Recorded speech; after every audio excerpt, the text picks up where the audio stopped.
कि क्या इसमें गोली मारने के ऑर्डर रहते हैं क्या? पुलिस ऑफिसर क्या किसी को गोली गोली मार सकता है क्या?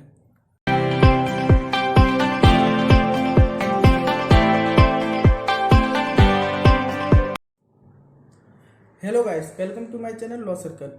आज मैं आप लोगों को सीआरपीसी का सेक्शन 144 और कर्फ्यू के बारे में बताऊंगा और वीडियो को एंड तक देखें। लास्ट में कुछ जनरल क्वेश्चंस हैं जो सेक्शन 144 के रिलेटेड है और अगर उनके आंसर आपको पता है तो कमेंट सेक्शन में कमेंट कर सकते हो। चलिए वीडियो स्टार्ट करते हैं। Section 144 power to issue order in urgent cases of nuisance और अप्रीहेंडेड डेंजर्स। न्यूसेंस या अप्रीहेंडेड डेंजर्स के अर्जेंट केसेस में ऑर्डर इशू करने का पावर। ठीक है, अप्रीहेंडेड डेंजर्स क्या होता है? आशंकित खतरे और न्यूसेंस। ठीक है, अब चलते हैं सबसेक्शन फर्स्ट। सबसेक्शन फर्स्ट में जाने से पहले मैं आप लोगों को कुछ जनरल बेसिक चीज बता देता हूं। सेक्शन को रीड कैसे करते हैं। सेक्शन को रीड करते हैं, जैसे कि एग्जांपल ले लेते हैं अपन। Section 144 subsection first clause A और सब क्लॉज फर्स्ट। सबसे पहले सेक्शन, फिर सबसेक्शन, फिर क्लॉज, फिर सब क्लॉज। ठीक है, तो अपन सबसेक्शन फर्स्ट में आते हैं। अब सबसेक्शन फर्स्ट में अथॉरिटीज किस किस की रहेंगी? डीएम, एसडीएम और एनी एग्जीक्यूटिव मजिस्ट्रेट जो specially empowered by the state government. Grounds are available for proceedings under this sections.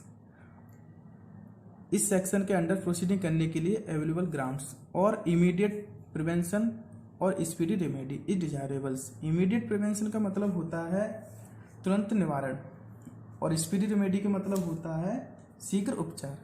ठीक है, इज डिजायरेबल्स। जो ऑर्डर मजिस्ट्रेट जो पास करेगा वो रिटर्न फॉर्म में होगा और ऑर्डर में प्रिवेंट डेंजर्स, ऑब्स्ट्रक्शंस, अनाउंस और injury to any persons, human life, health, safety, peace, protecting और एफ्रे आईपीसी का सेक्शन 160 ऑफ आईपीसी में मेंशन है। ठीक है, और अब आगे चलते हैं सबसेक्शन 2 की तरफ। सबसेक्शन 2 बात करता है एक्स पार्टी। एक्स पार्टी का मतलब होता है विदाउट गिविंग अपॉर्चुनिटी, मतलब एक पक्षीय ऑर्डर। ठीक है, इसमें सेक्शन 144 में जो ऑर्डर होता है वो एक्स पार्टी ऑर्डर होता है जो विदाउट गिविंग अपॉर्चुनिटी होता है और एक पक्षीय ऑर्डर होता है। ठीक है, और subsection 3 against to order any person, place और एरिया जनरल पब्लिक। कोई भी पर्सन किसी जगह पे या किसी एरिया में अगर वो रहता है या आम जनता, वो अगर एक जगह से दूसरी जगह जाता है तो उसे रोका जा सकता है इस ऑर्डर के। सबसेक्शन 4 जो बात करता है ड्यूरेशंस। मजिस्ट्रेट मैक्सिमम 2 मंथ के लिए लगा सकता है और अगर उसको एक्सटेंड करना होगा तो स्टेट गवर्नमेंट 6 मंथ के लिए और एक्सटेंड कर सकती है। तो मैक्सिमम टाइम हो सकता है टोटल 8 मंथ बस।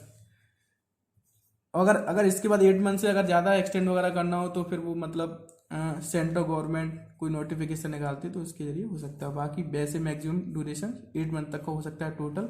और मजिस्ट्रेट के ऑर्डर पर स्टेट गवर्नमेंट कोई भी इंटरफेयर नहीं कर सकती है। ठीक है, इस पावर मजिस्ट्रेट के पास होती है। सबसे पहले मजिस्ट्रेट मैक्सिमम ड्यूरेशन 2 मंथ के लिए रहेगा, उसके बाद अगर स्टेट गवर्नमेंट चाहती है 6 मंथ के लिए और एक्सटेंड कर सकती है उस चीज़ को।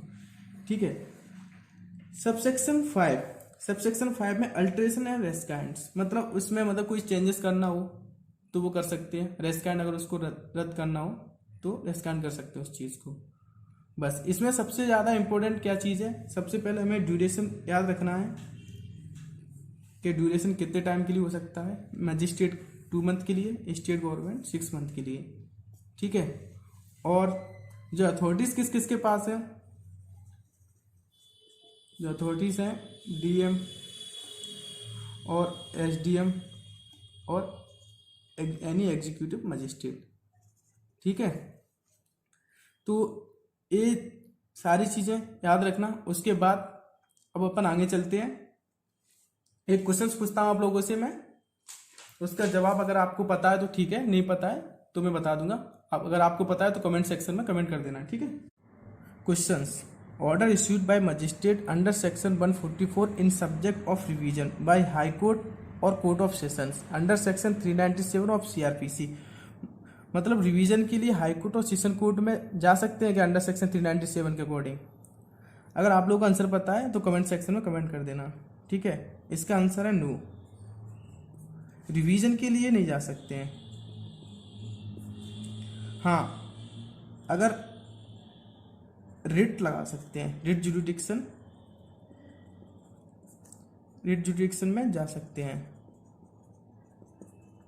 ठीक है। और कुछ लोगों के क्वेश्चन जो होते हैं कि क्या इसमें गोली मारने के ऑर्डर रहते हैं क्या? पुलिस ऑफिसर क्या किसी को गोली मार सकता है क्या? नहीं, पुलिस ऑफिसर गोली नहीं मार सकता है।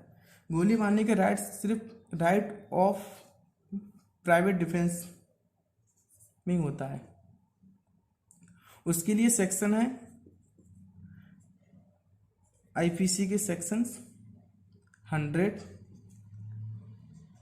103 और 106।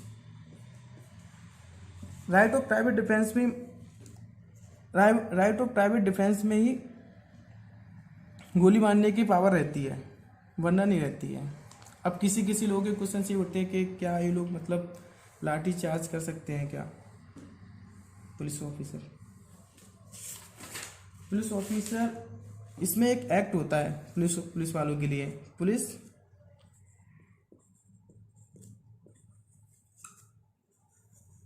Regulating act 8061।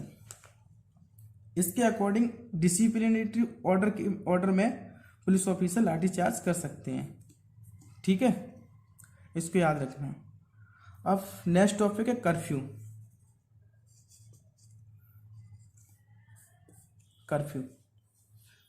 अपने इंडियन लॉ में कर्फ्यू के लिए कोई सेक्शन वगैरह कहीं पे कोई मेंशन नहीं है। कर्फ्यू वर्ड कहाँ से आया है? कर्फ्यू वर्ड आइसलैंड से आया है, ठीक है। वहां पे क्या होता था कि वहां पे बर्फ इतनी ज्यादा जम जाती थी कि सब चीज, इसीलिए लोग क्या करते थे, घरों में अपने घरों में आग जलाते थे, ठीक है। आग जलाते थे तो क्या होता था, कभी कभी पूरी रात आग जलती रहती थी, तो क्या किसी किसी घरों में आग वगैरह लग जाती थी। तो इसीलिए वहाँ के गवर्नमेंट ने एक नियम बनाया था कि कुछ चर्च होता है, उसका जो घंटा अगर वो बजेगा तो सभी लोग अपने अपने घर में जो आग जल रही होती है उसको बंद कर लेंगे। तो अगर जिस घर में अगर वो आग जलती हुई अगर वो बंद नहीं होती है बेल बजने के बाद, तो फिर उसके ऊपर कार्रवाई की जाएगी। तो जो वर्ड है ना कर्फ्यू, वो आइसलैंड से ही आया है, ठीक है। वीडियो को यहीं समाप्त करते हैं। अगर आप लोगों के कोई भी क्वेश्चंस हो या फिर कोई डाउट्स हो तो कमेंट सेक्शन में कमेंट कर देना। और मैं सीआरपीसी के सेक्शन स्टार्टिंग से पढ़ाऊंगा, अगर जिसको पढ़ना हो तो सब्सक्राइब कर दें और बेल आइकन दबा दें। तो आप लोगों को प्रॉपर मतलब जो सेक्शन 1 से लेके सारे सेक्शन है सीआरपीसी के, मैं एक एक करके सारे सेक्शन करवा दूंगा।